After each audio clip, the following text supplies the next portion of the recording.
lot of wind tonight, and otherwise you may not hear. So come on, come on. We are so thrilled you're here. I'm Reverend Nancy Nord-Betts. I'm the Executive Director of Protect Minnesota, the only independent state-based gun violence prevention group. Thank you. We're the orange shirts. We are partnering with our buddies at Minnesota Moms Demand Action. They're the red shirts. And we're thrilled to have you here. A lot of this is going to feel like a political rally, and that's okay. Because we are here because we know that the change has got to be political, correct? Yes! Every single reputable public health study has shown that the states with the strongest gun laws have the lowest rates of gun death, and the states with the worst gun laws have the highest rates of gun death. We can do something about this. Yes!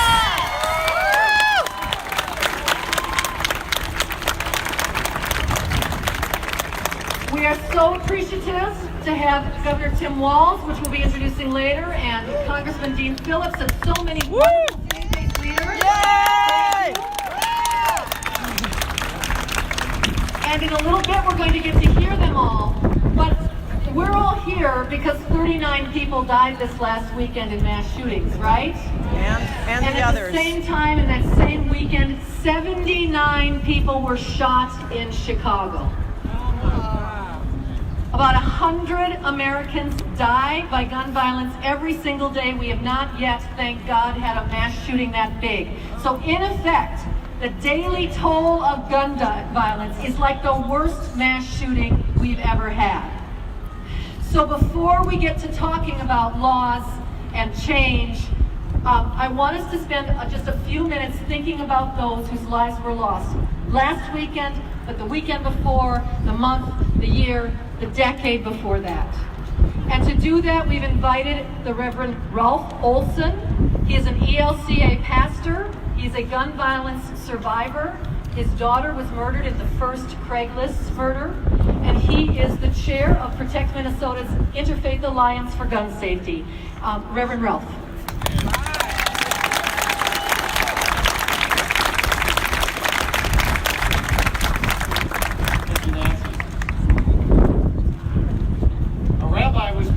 Students, and he asked them a question. His question was, when do we know that the night has ended and the day has begun? One of his students said, well, when I look out at the fields and I can distinguish between my fields and those of my neighbor, then I know that the day has begun. The rabbi shook his head.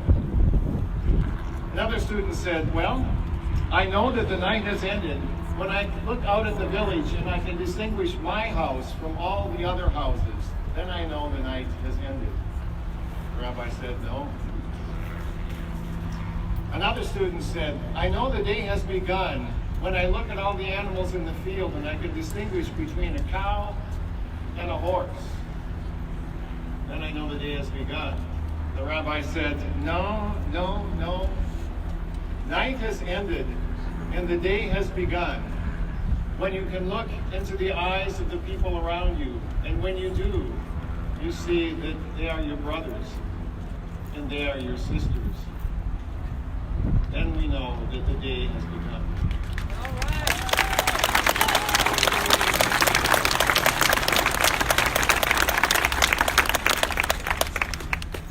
All right. Darkness has settled over our land.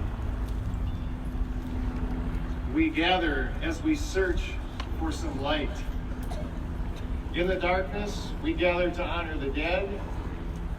In the darkness, we recommit ourselves to finding solutions to prevent more actions such as we recently experienced.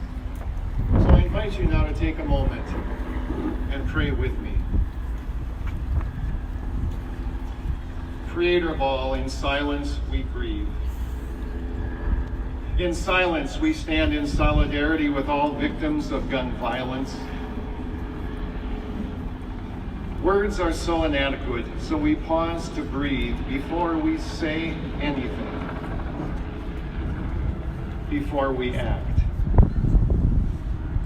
In this quiet, we name the pain and the fear that cripples us. We name the anger that fills us as we scream at the injustice of it all. We name the victims and we honor their memory. In Dayton, in El Paso, in Gilroy, in Las Vegas, in Newtown, in the streets of Minneapolis and St. Paul, in our neighborhoods. Open our eyes to see that we are brothers and sisters and that we are all connected to each other. We pray that we might honor those who were killed by taking action to spare new victims.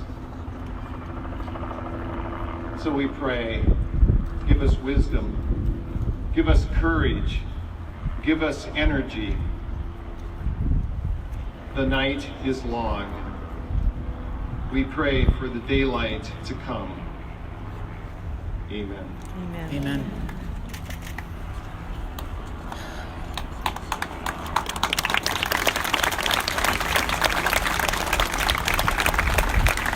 Molly's next, but while we're waiting for that, if you are a legislator, we would love to have you come on up and stand on the stairs here. Some people didn't get that message, so feel free to do that. And then Molly?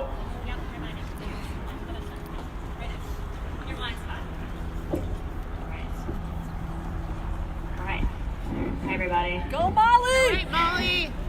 My name is Molly Lloyds, and I am the new state chapter co-lead for the Minnesota chapter of Moms Demand Action for Gun Sense in America.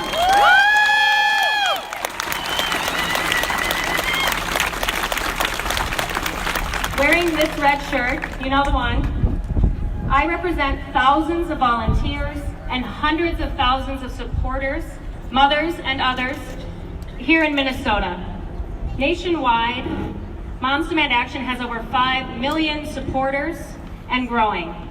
We are the grassroots volunteer arm of Everytown for Gun Safety, and along with Everytown Survivor Network, Mayors Against Illegal Guns, and Students Demand Action, we work for common sense gun reform and represent a counterweight to the dangerous agenda of the NRA.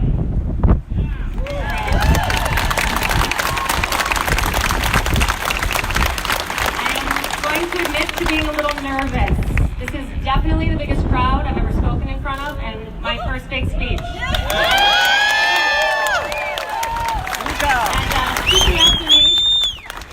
And speaking after me is none other than Gun Sense champion Governor Tim Walz. And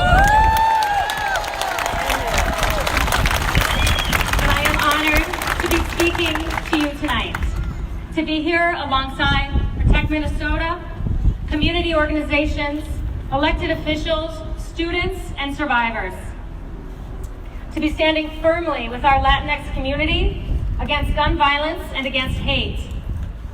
Just 3 days ago, I was in Washington, D.C., alongside nearly 2,000 Moms Demand Action volunteers from all 50 states in our annual conference, Gun Sense University. We were gathered in a hotel ballroom, eating bag lunches, waiting for speakers, when we were told about breaking news out of El Paso. Active shooter. A phrase we know all too well in America, but one to which we cannot become numb. We watched as tables away, the Texas chapter of Moms Demand Action, their members from El Paso, were seized with the grief and fear that comes with knowing it's your community this time. The rest of us knowing the feeling, it could be our community next time. Moms and students took to the streets, marching to an empty White House, to be heard and seen in protest and in solidarity with El Paso. But by the time we woke up in the morning, it was already next time for Dayton, Ohio. Over 30 people killed and dozens injured in just over 12 hours. We don't have to live like this.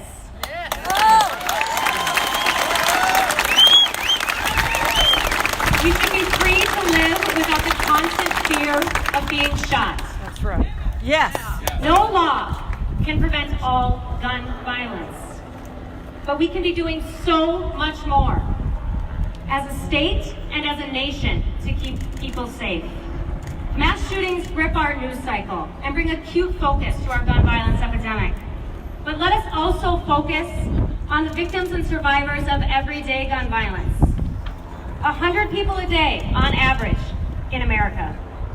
From disproportionate gun violence across Indian country in Minnesota, especially our Indigenous sisters, our Black and brown communities, violence in St. Paul and Minneapolis, in our suburbs, and from Duluth to Rochester and everywhere in between. We don't often know their names and stories, but we know the pain and trauma for families and communities is the same. The phone call saying their loved one isn't coming home. Let us be moved tonight to come together in community, to honor with action, in a collective effort to fight gun violence everywhere, to disarm hate, the white nationalism, racism, xenophobia, misogyny, Islamophobia, anti-Semitism, homophobia, transphobia, and bigotry in all forms that fuels violence.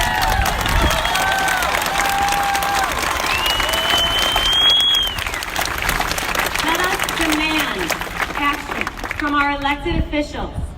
Demand background checks on all gun sales. And strong red flag laws. We are grief-stricken. We are angry. And it's sometimes scary. But we are determined. And by this crowd, I know we will keep showing up. Thank you.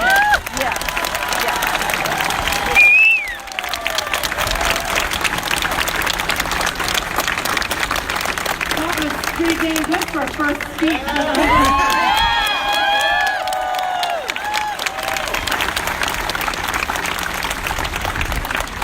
We are so lucky in Minnesota that we have a governor, a lieutenant governor, and a first lady who are absolutely committed to gun violence prevention. And you all know what they're doing for us.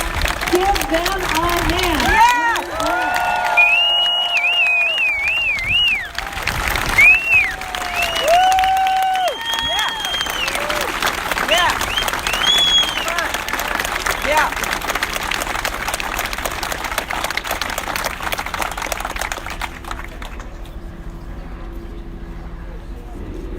Good evening, Minnesota. Good evening. We're back here again. And when I look at this beautiful building, we see our flags once again flying at half-staff. And the sadness and the anger and the primal rage that every time you see that, knowing what that symbolizes is, that's a birthday that'll never happen. That's a wedding that'll never happen. That's a grandparent that'll never hold that child. And I think right now, of all of the blessings that we have, and Gwen and I are going to get to watch our oldest daughter, Hope, go to the University of Minnesota and start her life off. That flag flying up there means all those people who will never get that. They'll never see it. And our son, Gus, will be starting 7th grade here in a few weeks. Gus is the same age as the Sandy Hook children who would be entering 7th grade along with him. So many of you have been here so many times, and so many people are going to stand at this podium like Sammy and have to relive the death of his beloved father. We watch the same old stories. They tell us, boy, this is a complex issue. What can we do about it? You know, if we pass a law, we won't stop all of them. You know, the same logic that says, well, we can't stop all auto accidents, so we should just drive on sidewalks. We should just let people do whatever they want.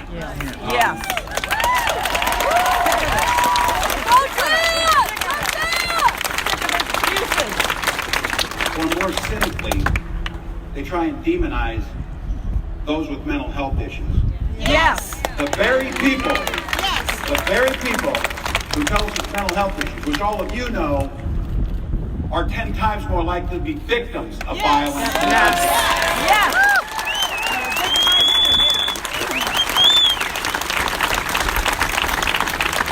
But it's a far more cynical thing on mental health care Because the very same people who hide behind that are the ones that wish to defund the very health care that provides for the That's right.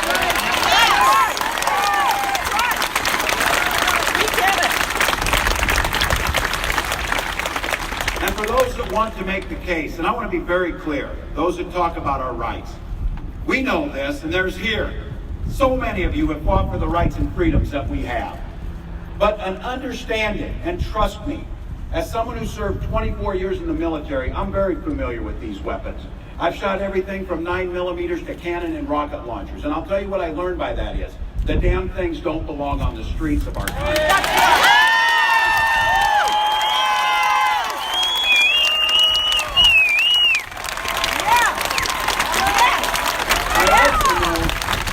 I spent a lifetime enjoying the outdoors and the freedoms that come with responsible firearms ownership, of hunting with my father, of being able to do the things that you enjoy doing in the outdoors and protecting them. And guess what?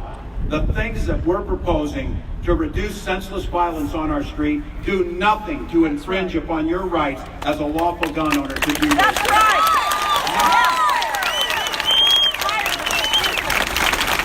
And I would say to all of us, and all of the elected officials who are here, and all of you who got here, this rally talked about not lowering the flags in honor, not even taking a moment of silence. I think that the call to action by Protect Minnesota Moms Demand Action was honor their memory by action in doing something. Yes.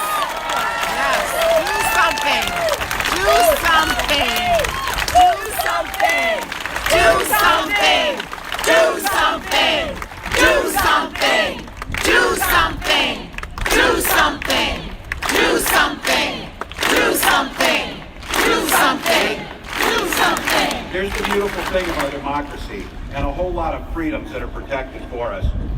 We have the right of the people to speak. The democracy spoke up. And I want to be very clear. We ran last year, just 8 months ago, and ran on a very clear message of One Minnesota, but we were also very clear about a few things. That we had an expectation that this would be a state that passed fully comprehensive background checks into law. That was good. We ran and put ourselves in front of the voters and said that extreme protective orders and red flag laws are going to save lives, especially in families where we know gun deaths by suicide can be prevented by putting these things into place. That's right. And we ran a stating weapons of war with high-capacity magazines that are meant to kill large numbers of people, like the 54 seconds that took those lives in Dayton, have no place on the streets of Minnesota.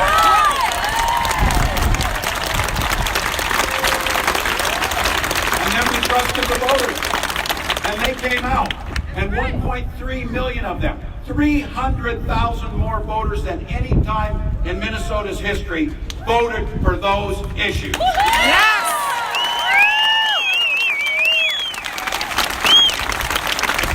Here's my simple proposition to you. The leadership in the House of Representatives, by Speaker Melissa Hortman and the members of the Minnesota House of Representatives, took the issue up in committee and passed it out and stood ready to pass this forward, those two pieces of legislation. The First Lady came and spoke to you and made it clear. We expect in a democracy that you have the courage to debate these things openly and have a vote in the Minnesota Senate on whether she passes it.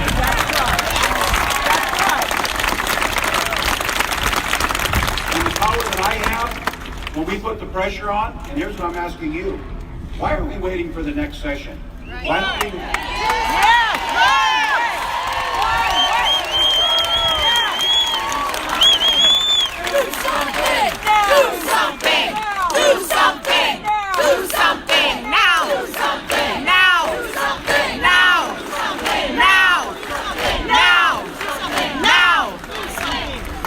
We got 35 votes in the Senate didn't want to vote on this.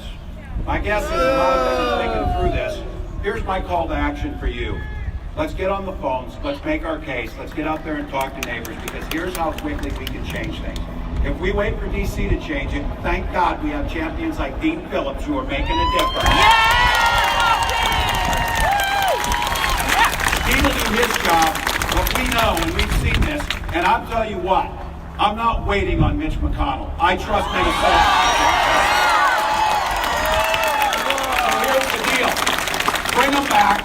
We'll bring them back here. Let's have the vote on red flags and background checks. And with this, Ben, we'll sign it into law, and we can do it this week and finish it.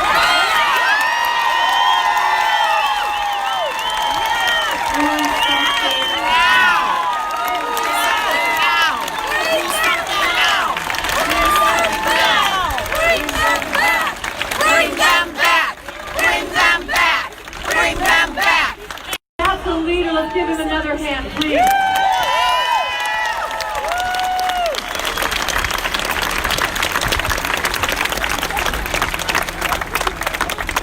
So about a little over a year ago, I got a call from a very strong gun violence prevention person, and he said to me, have you heard of this guy that's running out in the western suburbs for Congress? Because you need to find out about him. He's the real deal on gun violence prevention. And he is!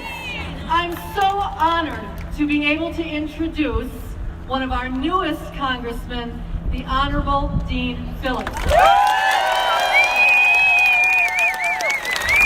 Hello, everybody. I just want to take a second to look around because I want to remember this moment. I want to remember this moment because this is a beginning. And change is coming, my friends, and it's not going to be easy. It's going to take relentless work.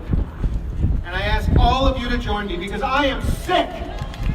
I am sick of crying. I am sick of tweeting after every massacre. I am sick of worrying about my own children, about your children, about your grandchildren.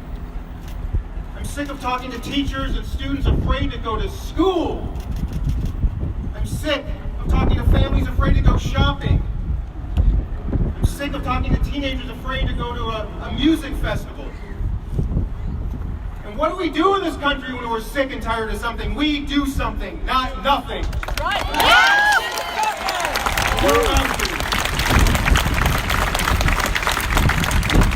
And how are we going to do it? You know, we have a country, a beautiful country, in which change does not come easy. That means all of us have got to do it together. I am not going to rest. I'm not going to rest. This is not going to pass this moment. In Congress, in the building behind me, in these streets, in our neighborhoods, and all around the country. Tweeting is great. Making phone calls are great. Sending messages and letters are great. But you know what we need more than anything else is you have got to come to the halls of Congress. You've got to walk the halls of the Capitol. You've got to knock on the doors of your representatives and demand change.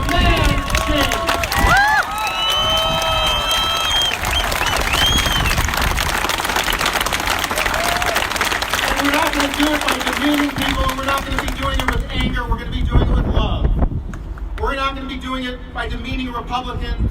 We're not going to do it by demeaning gun owners. We're not going to trample on people's rights. We are going to protect people's rights.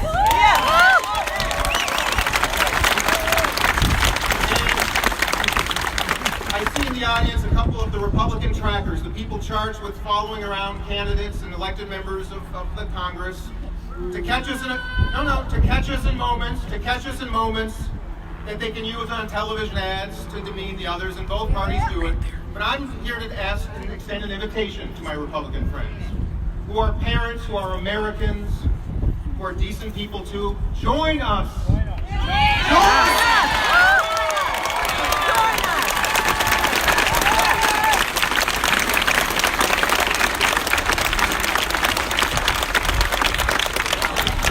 us. That is my message. I love you all. We are going to get this done, and we need you. So come to Washington. March on Washington. Show the president. Show Mitch McConnell, who has been sitting on top of 2 of our bills for months.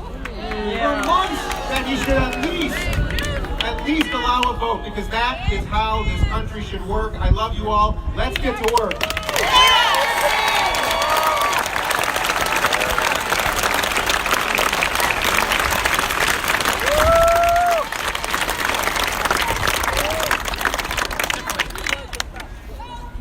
Good evening. I am Imam the Muslim American Society of Minnesota, and with Isaiah, and a board member of Protect Minnesota.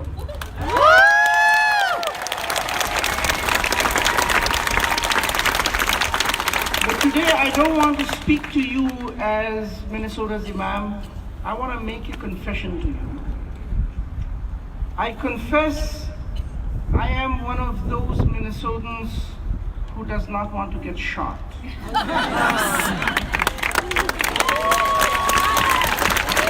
We're with you. And I acknowledge that is very unreasonable of me, but I really would like to not get shot. Yes. And I've been told that there are other Minnesotans like me that also don't want to get shot. Yeah. I heard that somewhere.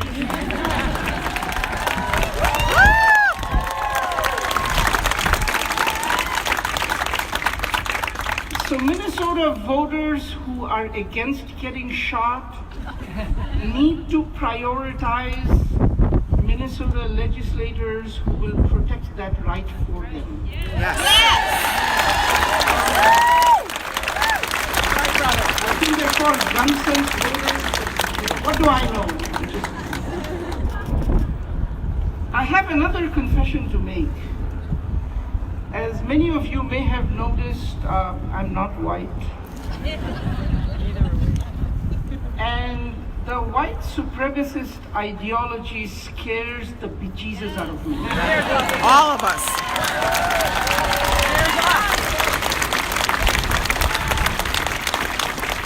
Bejesus is a technical term. It means I'm very, very afraid. Yes. But see, I want to ask this question. You know, a mosque was bombed by this organization calling itself the White Rabbit Militia. Yes. They did so according to their manifesto for very political reasons. That is literally the dictionary definition of terrorism. That's right. I want to know why they have not been designated a terrorist organization.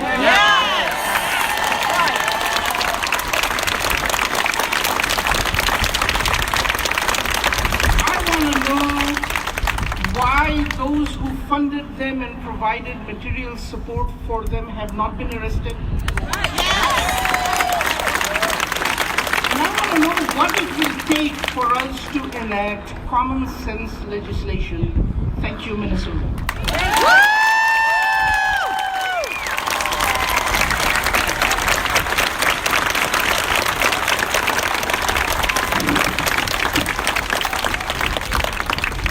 Good evening. My name is Ryan Winkler. I'm the Majority Leader of the Minnesota House of Representatives. I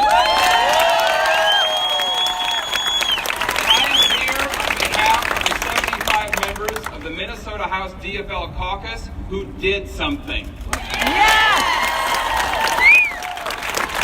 first time in decades, meaningful gun violence prevention legislation passed the Minnesota House of Representatives this year.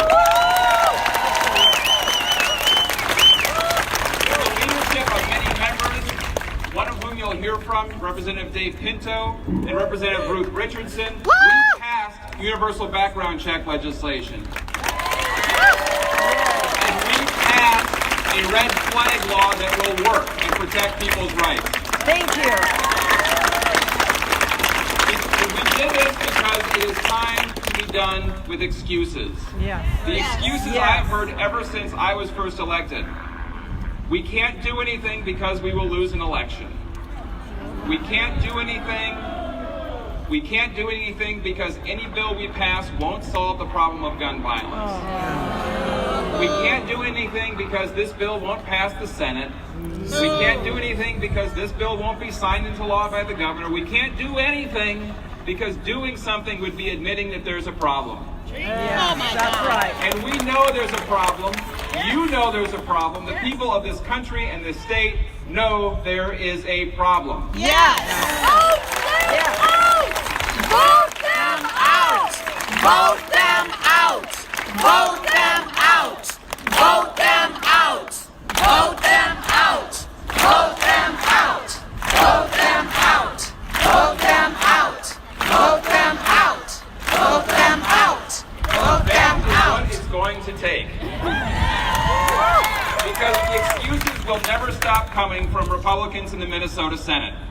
If only you would pass a bill as a standalone, then we might take it up. Oh, it can't be part of a larger public safety bill because it doesn't belong in that bill. We can't do anything. Their excuses will never stop. That is why your activism, your presence, your voice, your demand for change can never stop until this problem is solved. And the Minnesota House PFL Caucus will be with you every step of the way. We are not going to stop. We are not going to slow down. We are not going to falter. We are going to keep passing these bills until the Minnesota Senate passes the bills and they become law under the signature of this governor. Thank you very much.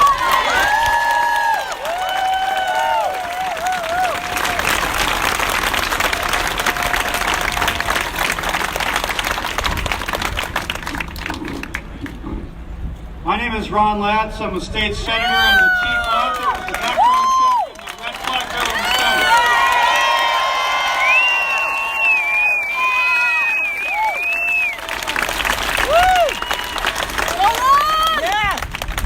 We gather again in the wake of mass shootings to call for concrete steps to reduce gun violence in our land.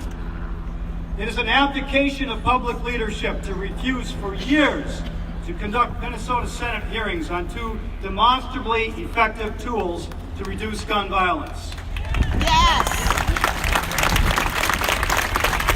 Majority Leader Gazelka has stated repeatedly that he will consider proposals that have bipartisan support.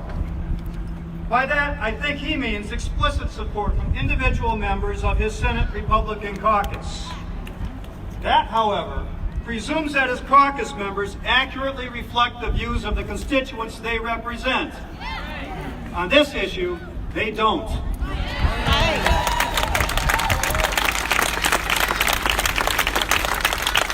Star Tribune did a statewide Minnesota poll in April 2018 and found that Minnesotans overwhelmingly support mandatory criminal background checks on all gun sales, including those sold privately and at gun shows.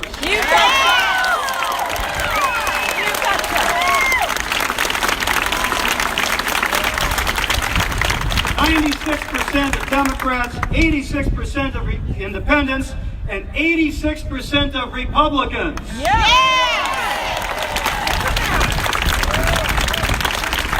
Lest you think that this is only Metro Republicans, think again. The same poll found that 85% of non-Metro Minnesotans support it, and 87% of people who own guns support these measures.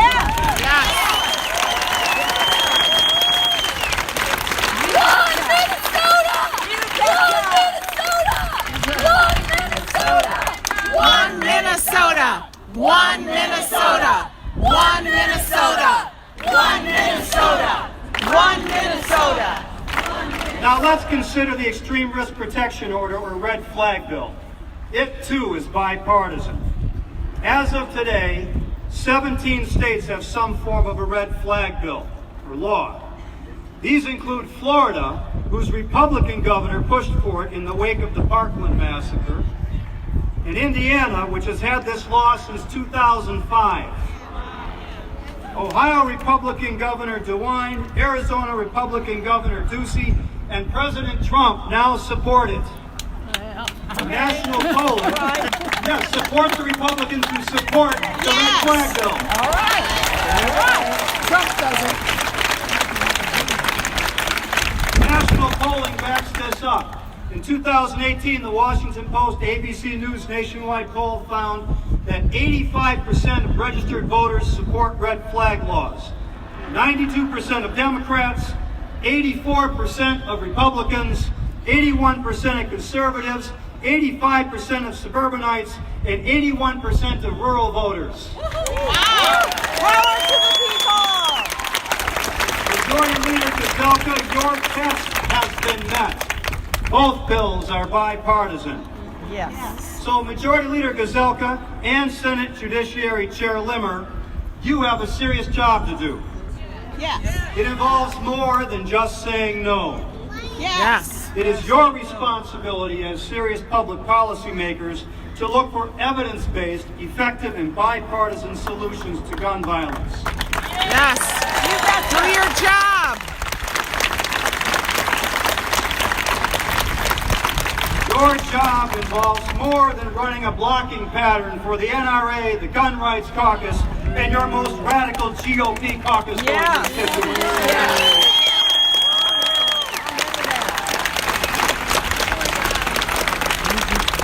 Your job, ultimately, is solving community problems, not political problems. Yes.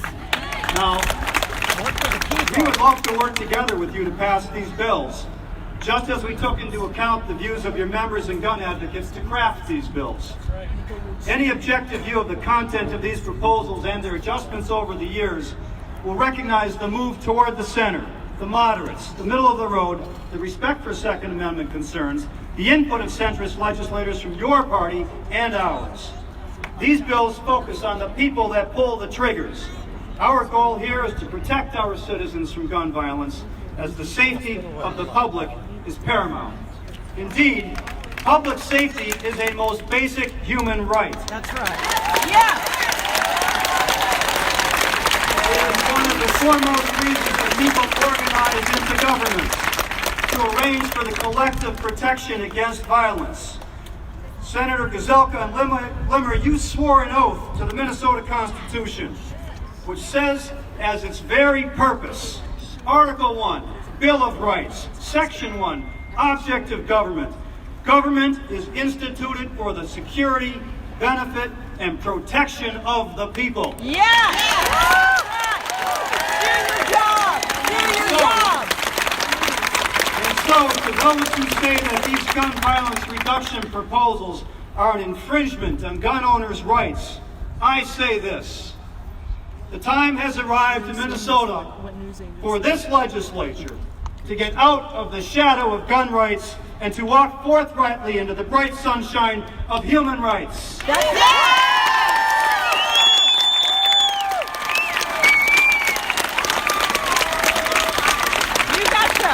Time for Senators Gazelka and Limmer to listen to the people of Minnesota and say yes to public hearings on these proposals.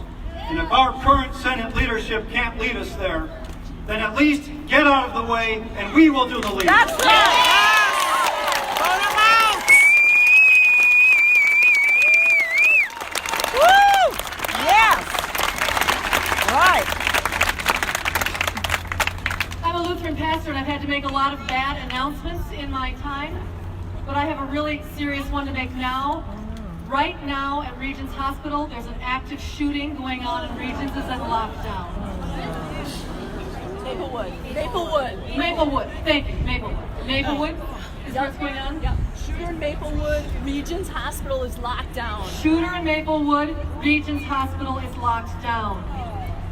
So we're going to take a second here, folks. Just a second.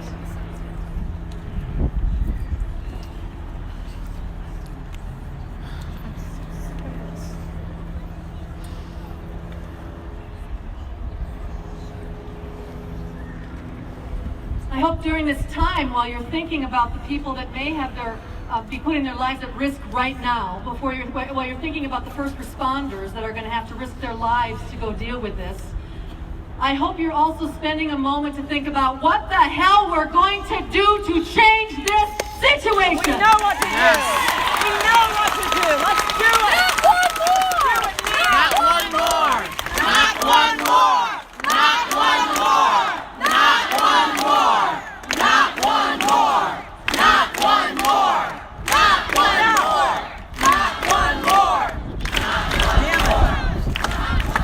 One of the jobs of clergy is to always lead the mourning, right? And I'm sick of it. Yes. I want to lead the action.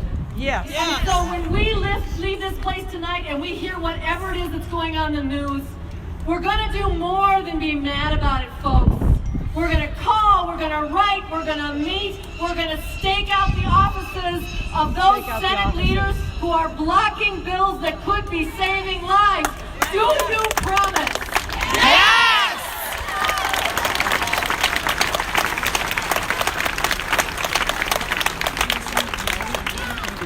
We're going to continue. We will will keep you updated when we know more about the news. Right now, we're going to hear from a champion of gun violence prevention in the House, Representative Dave Pinto.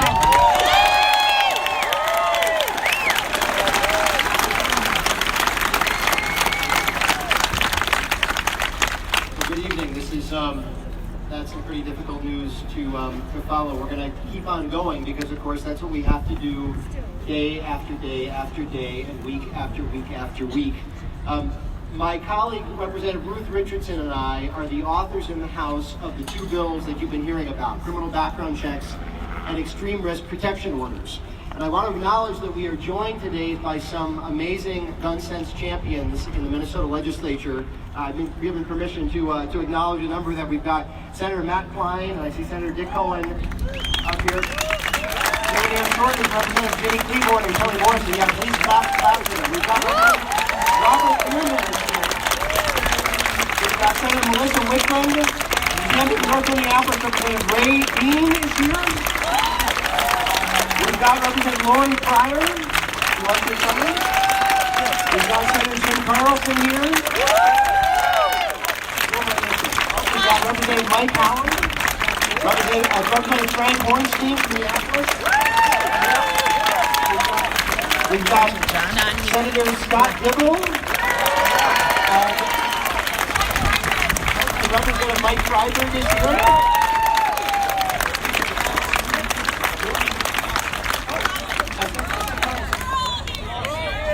Oh my goodness, Senator Greg Clausen is here. We got the Clausen as well. Oh, and Representative Carly Cathedral is here as well. Representative Kelly Moeller from Georgia. All right. And Representative Lori Halverson is here as well. All right. And Representative Hunter James Ray. And Tim Gavin is here. And Representative Aaron Cagle is here. All right. And Representative Hodam Hassan is here as well. All right. And Representative Jamie Long is here.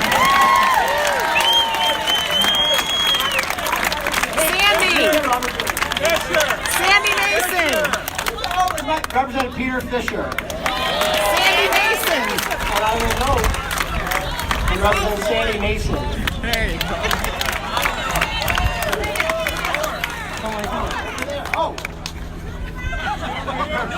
Representative Mahmoud Noor is here.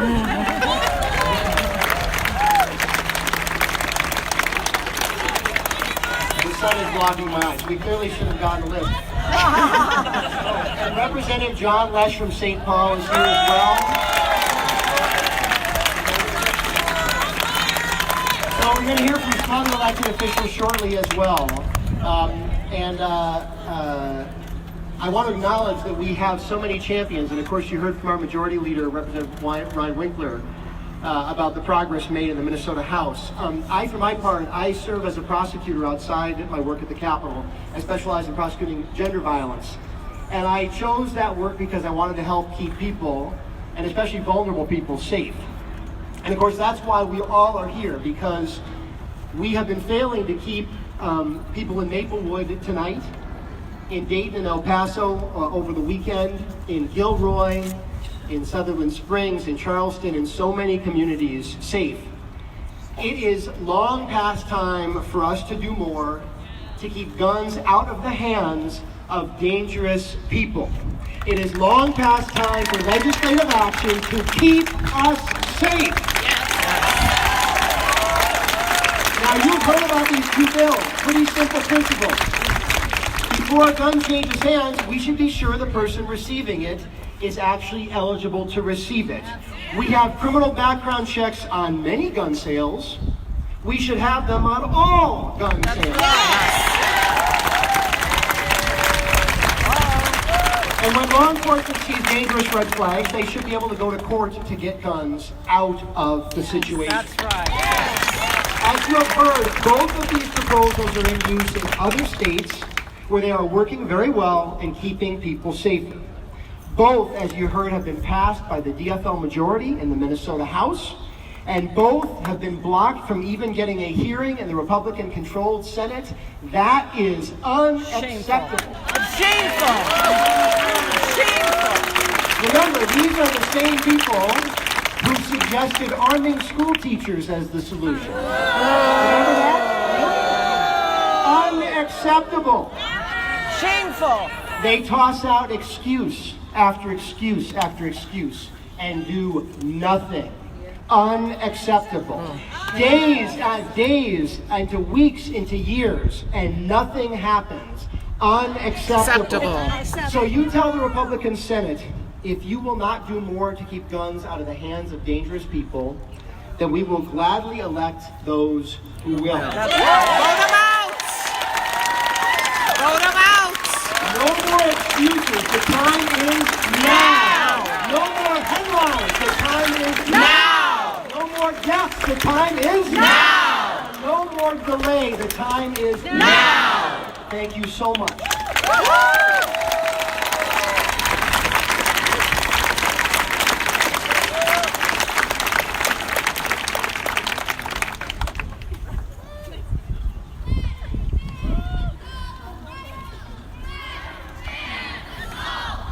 Good evening, everyone. I'm Representative Kelly Morrison.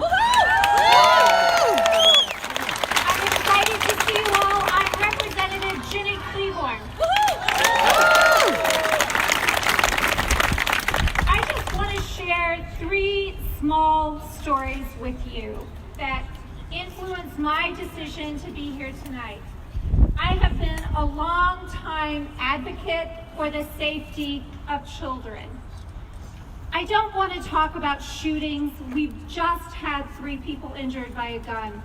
But what I want to talk to you about is the PTA meeting that I went to, where the principal was so excited that he could explain how well our kindergartners have learned to zigzag run. It's not healthy for children to learn to zigzag run in kindergarten. No. It's shameful. Shameful. I want to tell you about the woman who came to our Food and Agriculture Committee this year, who received a text from her husband who said to us, "You will find my body on this road." Suicide by gun is unacceptable. We say no to that. Yeah.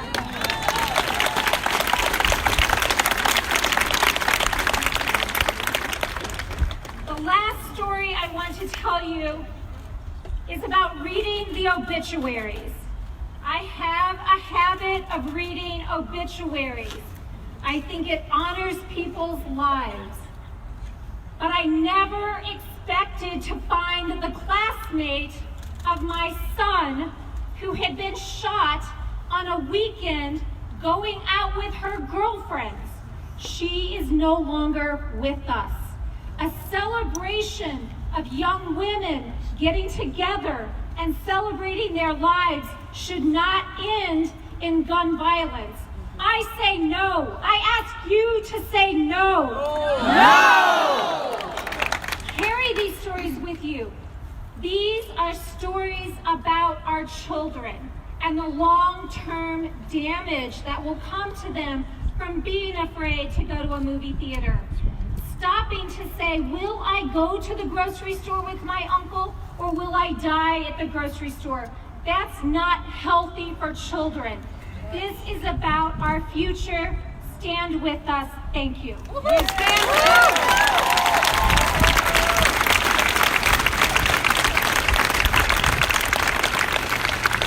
Our country is still reeling from the senseless and tragic acts of gun violence over this weekend.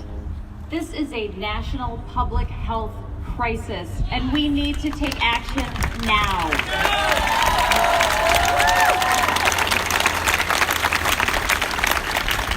As a practicing physician, I can attest that we must address gun violence for what it is, a leading cause of premature death in our country. These are the facts. There has been a mass shooting, meaning 4 or more people are killed every day over the past 2 years. Almost 40,000 people die in the United States of America from gun violence every year. And more than 400 Minnesotans died from suicide or homicide caused by guns. We must tackle this public health crisis the way we would any other, with urgency and with action, and without the political influence of the gun lobby.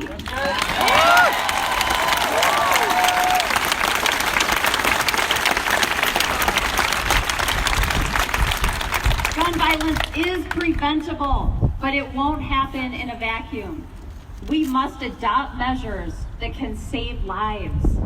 We must commit to common sense solutions like criminal background checks for all gun sales and extreme risk protection orders to keep guns out of the hands of people who are a danger to themselves or to others.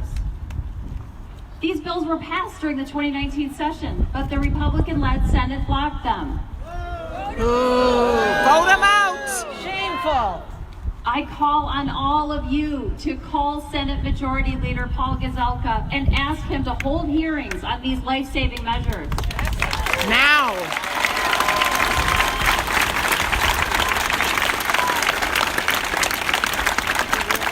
Urge him to put politics aside, do the right thing, and protect Minnesotans from the ongoing tragedy of gun violence.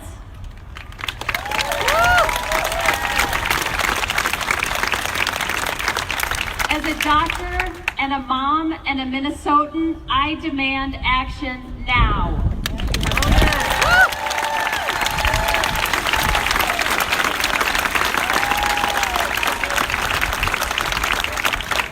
So folks, your votes did that. Please, give yourselves a hand.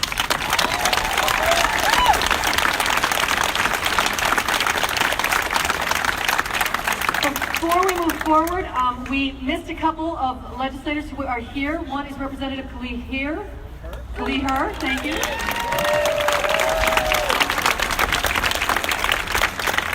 And I'm told that one of our great heroes, Representative Ruth Richardson, is here, and she never got my email asking her to speak. So let's give a great big hand to Representative Ruth Richardson, wherever you are.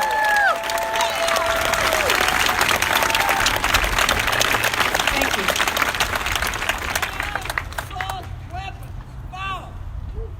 Good evening. Good evening. My name is Sammy Rachamim, and I work for the JCRC, the Jewish Community Relations Council of Minnesota and the Dakotas.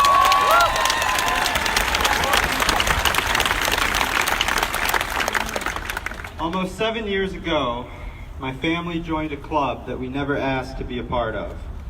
And with each passing day, dozens more American families are forced into this club.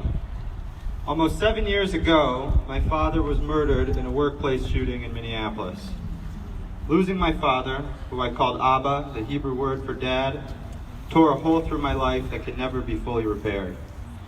From the major milestones to the mundane moments of everyday life, the grief experienced through his absence is hard to put into words. I miss his sense of humor, his cooking, his stories of growing up in a small farming community in Israel, the only Persian family amongst Moroccan and Hungarian immigrants. For all those who loved him and were enriched by his friendship, his generosity, his passion, living without Reuben is like living without a part of ourselves. So each time I read about a shooting or hear one at a rally like this, in our community or around the country, it doesn't take much imagination to empathize with those Americans whose lives have been shattered by gun violence. Take the family, for example, of Jorge Cavillo Garcia, who was murdered in El Paso on Saturday. Mr. Garcia was 61 when he was killed, the same age my dad lived to before an angry man with a gun likewise ended Abba's life. The Washington Post wrote a few paragraphs about each of the victims from El Paso, who deserve our attention far more than the shooter does. Yes.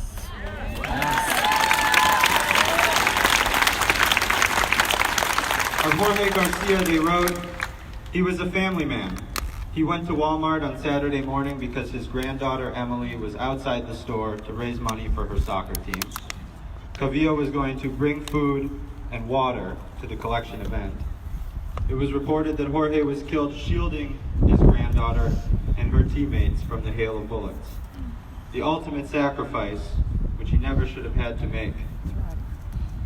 The white nationalist domestic terrorist network of which the El Paso shooter belonged has also caused immense grief, trauma, and fear within my own Jewish community. While the attack on Tree of Life in Pittsburgh last October was by no means the first white supremacist shooting targeting Jewish individuals and institutions in the United States, that horrific incident rocked the Jewish community around the country and around the world. 11 worshipers, mostly the community's elders, its pillars, were killed, making it the deadliest anti-Semitic attack in American history. Then, exactly 6 months later, on April 27th, another white nationalist terrorist entered the Chabad of Poway Synagogue in Southern California. And in between those two incidents, an Australian white nationalist murdered 50 Muslims at prayer across 2 mosques in Christchurch, New Zealand.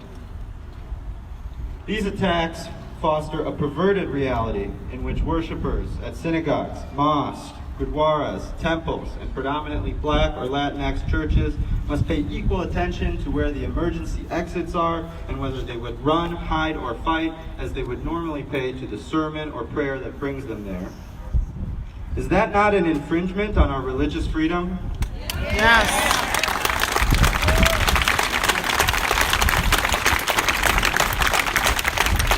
This legislative session, the JCRC was proud to work on a bipartisan basis to allocate funding that enables houses of worship to enhance their physical security. But these security enhancements are simply one piece of the puzzle.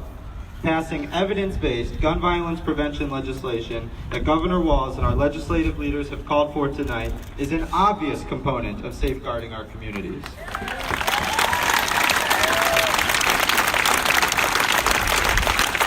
We deserve the freedom to live in fear, to live free of fear. Yes. Amen. Free of fear from being shot in our schools, in our workplaces, in our houses of worship, in our shopping centers, nightclubs, anywhere else where the epidemic of gun violence has violated our sense of safety. In Ohio, the Republican governor is calling for a version of the red flag law, expanded background checks, and other reasonable measures to prevent gun violence. That's good. It's a step in the right direction, but for the 9 people killed in Dayton on Saturday, it is simply too little, too late. That's right. Will our elected leaders here in Minnesota enact these laws which could prevent a future tragedy? It may be too late for my family and so many other Minnesota families. But if we find the courage to act now, it may not be too late for them.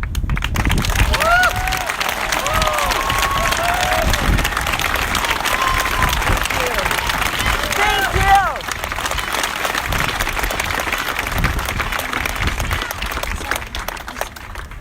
Good evening, everybody. My name is John Choi, and I serve as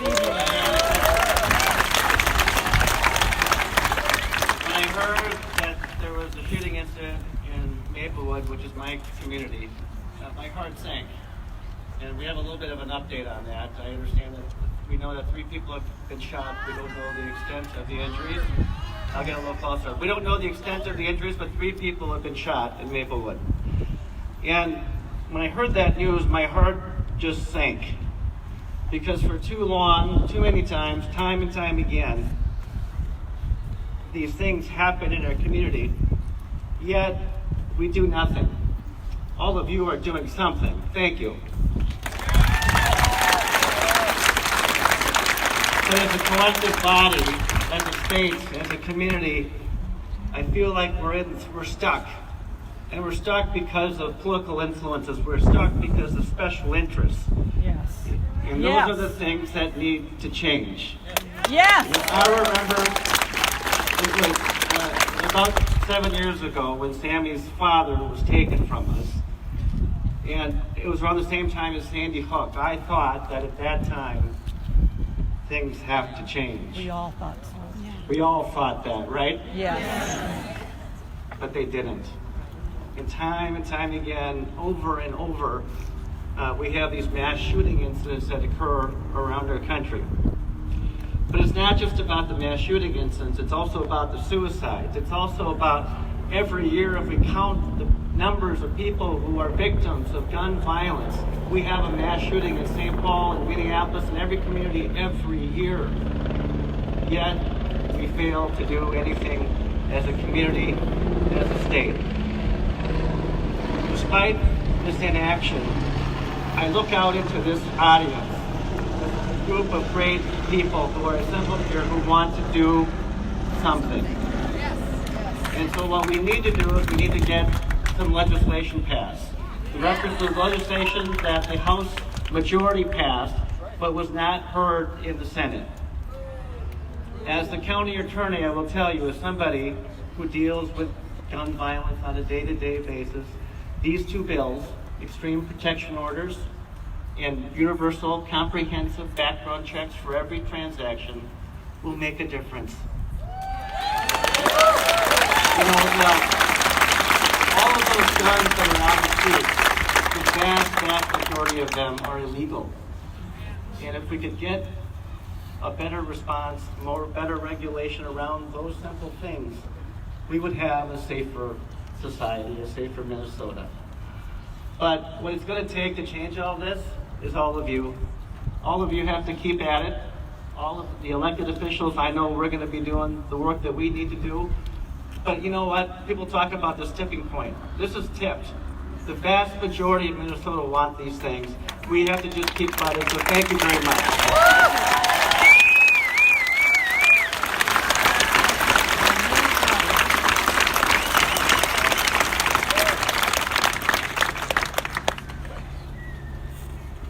Good evening, everyone. Good evening. My name is Raina Meyer, and I am the events co-lead for Students Demand Action Minnesota.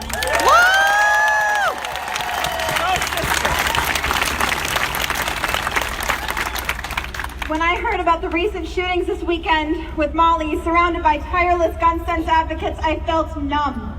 I felt that maybe I hadn't done enough to prevent another shooting from occurring.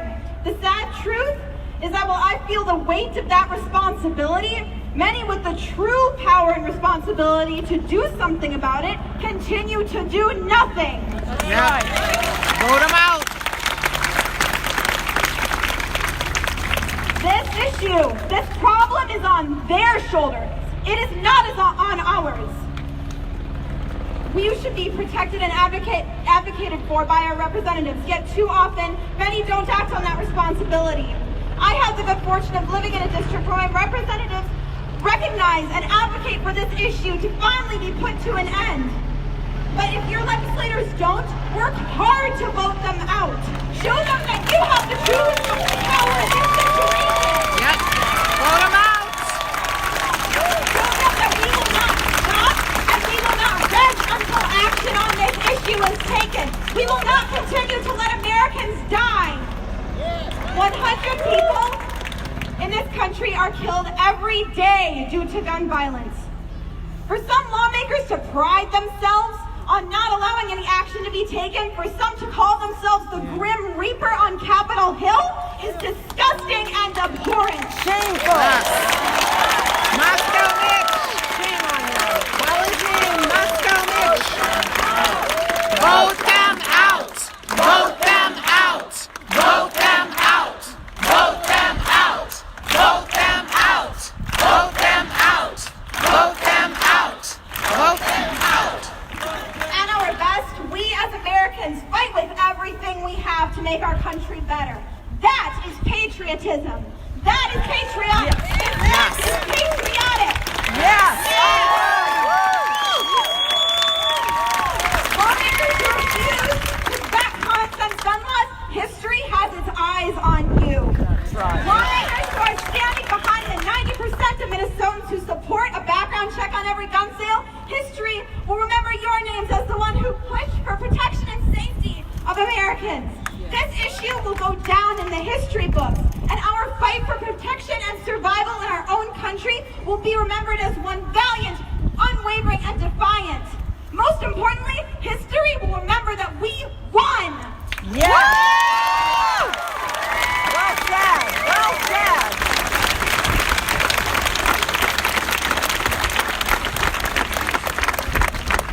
The president does not have the courage to denounce white supremacy in all of its forms. Despite that it's killing Americans. Let's show him our courage in denouncing it right now!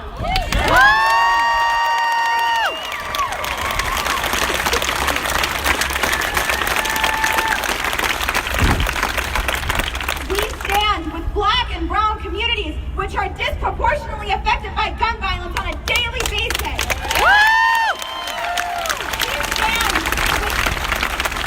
We should be welcomed with kindness and respect, not turned away or received with cruel conditions.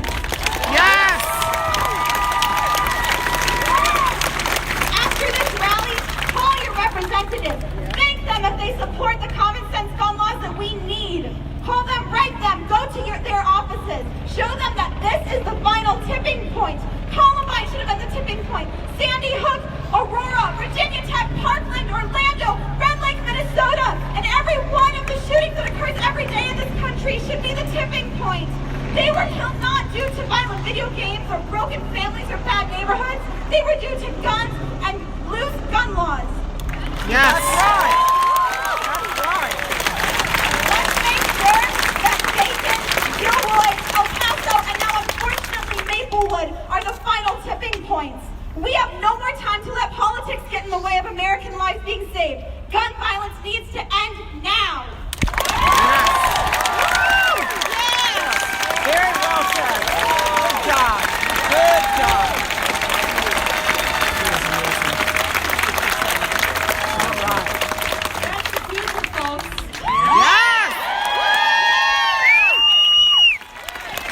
I just want to take a moment here to get us to think about the difference in this movement since the youth not only joined, but took over and now lead.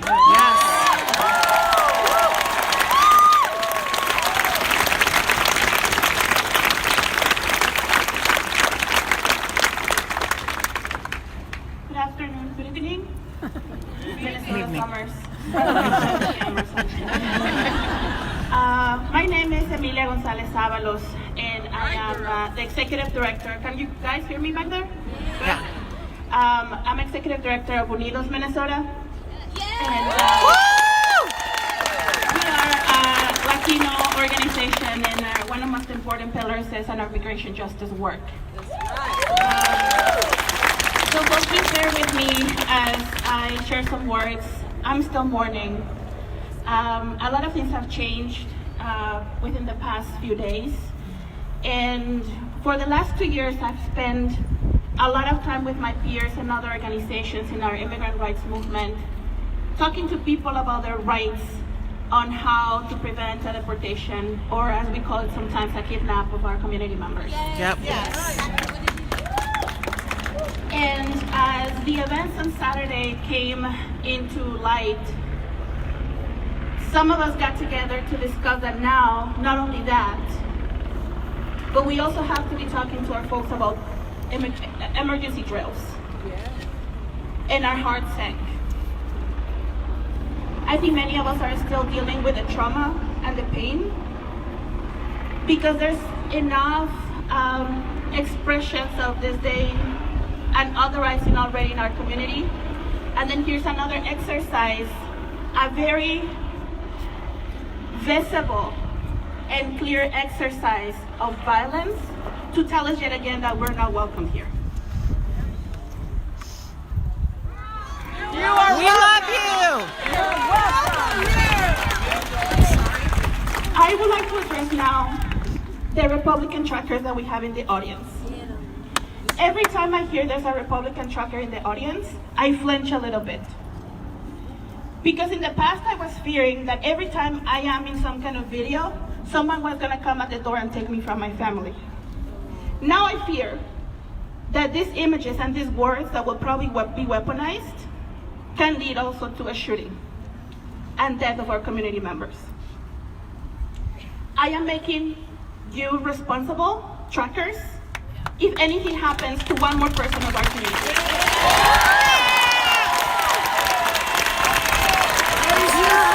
That's on you, Spencer. That's on you, Spencer. This is our Muslim representatives here in the state of Minnesota, in our here in the state, but also in Congress. Yes.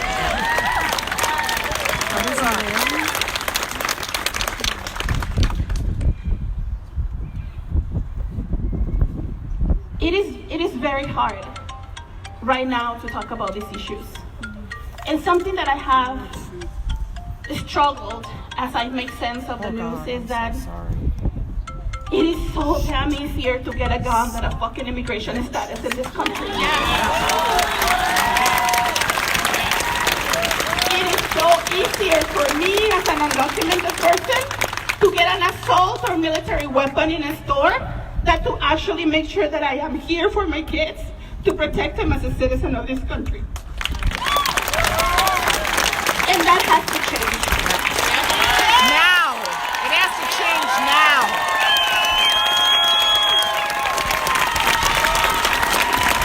I want us all to recognize that we don't live single issue lives. That's right. And just as we are coming into the events and dealing with the trauma and how to break through to address the very old sin of white supremacy in this nation, we also wake up with the news today that Mississippi was home to the largest immigration rate in the history of our nation, with 680 families being taken apart as we speak right now. So horrible. These things are related. They're not disconnected. Oppression is deeply connected. And the root of all of our sins is deeply linked into white supremacy. Yes. So to my white brothers and sisters who are present here today, I know that there's a story that you benefit from white supremacy, but let me tell you one thing very clearly. White supremacy does not make you free either.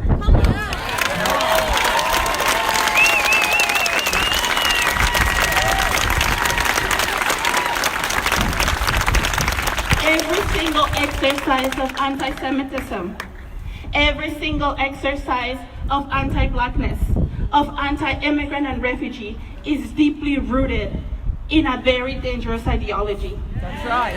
And as we clearly state that there's no room in civilian life for assault weapons, we must structurally address white supremacy as a system that is killing us all very slowly. Yeah, absolutely.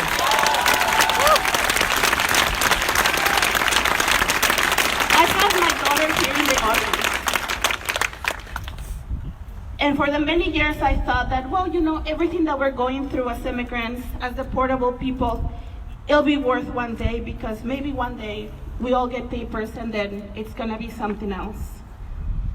And now we have to have discussions with our little kids, telling them that citizenship is not enough. Let that sink in. Yeah. Citizenship is not enough. A person with a gun, with an assault weapon that can kill over 25 people per minute, is not going to stop to ask you your immigration status. That is very scary.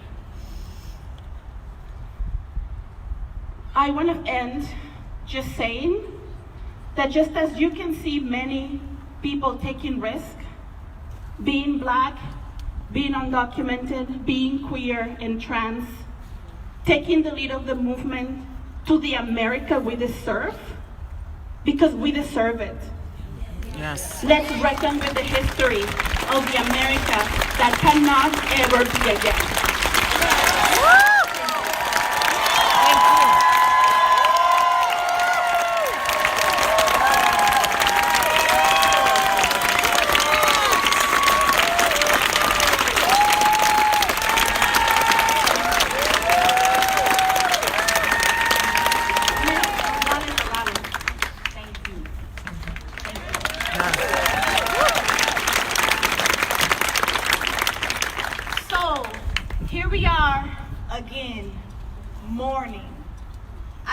envision the day that we can all collect here on the steps of the Capitol in celebration for 0 lives taken by gun violence.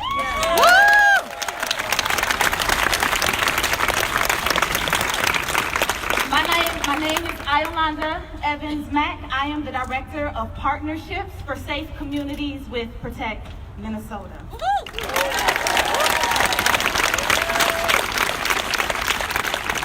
The Dalai Lama says change only takes place through action, not prayer and meditation alone.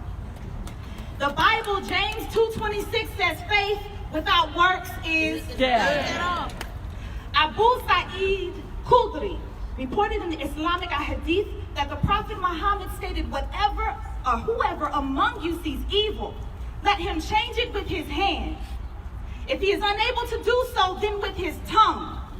If he is unable to do so, then with his heart, and that is the weakest level of faith.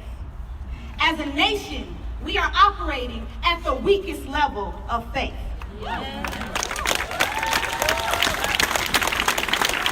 So I question our elected officials and stakeholders in our nation and our state who have the power to change, but choose to only think and pray and block. I question how much longer will you respond with thoughts and prayers and no action? Do something. How much longer will you hold back on promoting peace through legislation? How much longer will you be reactionary and not preventative? That's right. How much longer will you be passive and deny our people the protection of aggressive and sensible gun laws?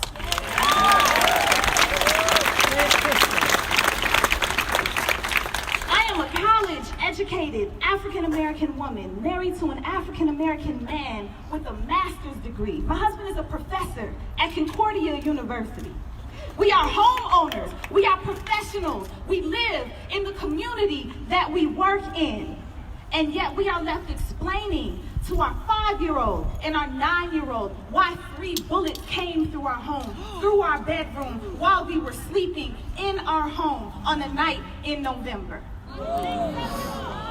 It's totally unacceptable and it's unethical that we would even have to have a conversation with our family about this situation, but here we are. That's right. Shameful. It's not normal. Yet this is our reality. And for Black and brown people, gun violence extends beyond class lines. In urban communities that are riddled by gun violence, victims are blamed for the systemic oppression that they face that breeds violence and other disparities that create community-level unwellness. That's right.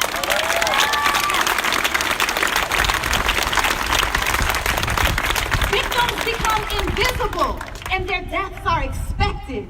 Their deaths are rationalized and judged as if their lives were not worth living. That's my daily reality as I drive through my neighborhood past the many street corner shrines erected for loved ones lost to gun violence. We know that there are ways to prevent gun-related violent tragedies like this from happening on a state and on a national level. Communities will continue to remain broken unless we take action to keep our communities safe from guns. So my dear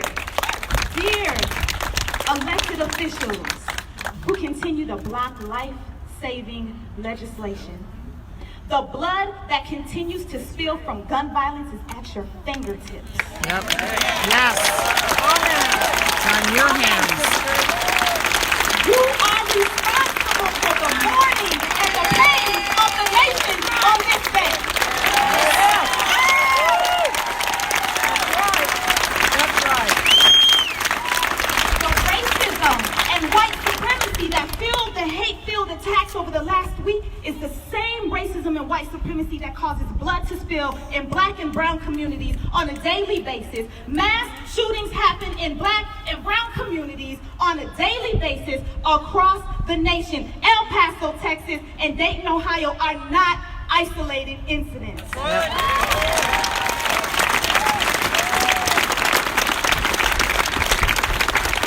we don't need any more thoughts and prayers. We need you to honor them, to honor us with action against gun violence and hate.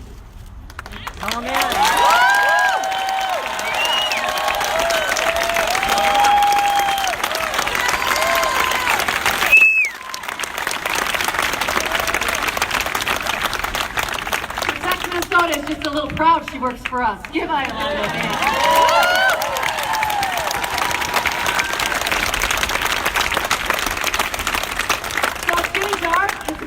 For us all to drive home. We will drive home in lethal weapons, and yet we will get home safely because cars are well regulated.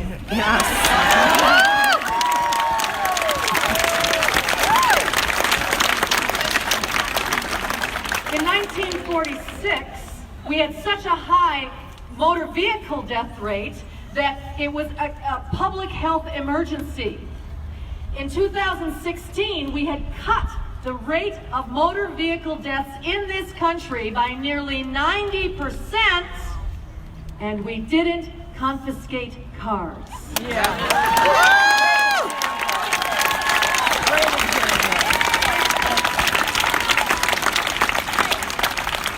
So we're going to say some thank yous, we're going to do some hugging, we're all going to sign up for Protect Minnesota and Moms Demand Action because we work together, and together we are strong.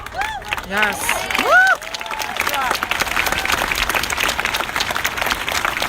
And then you're going to drive home in the gathering darkness and tell yourself that the day has come.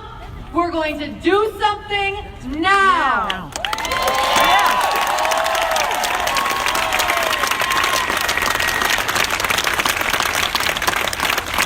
Thank you to all our legislators. Thank you to all our speakers tonight. Thank you to our wonderful red-shirted sistren and brethren.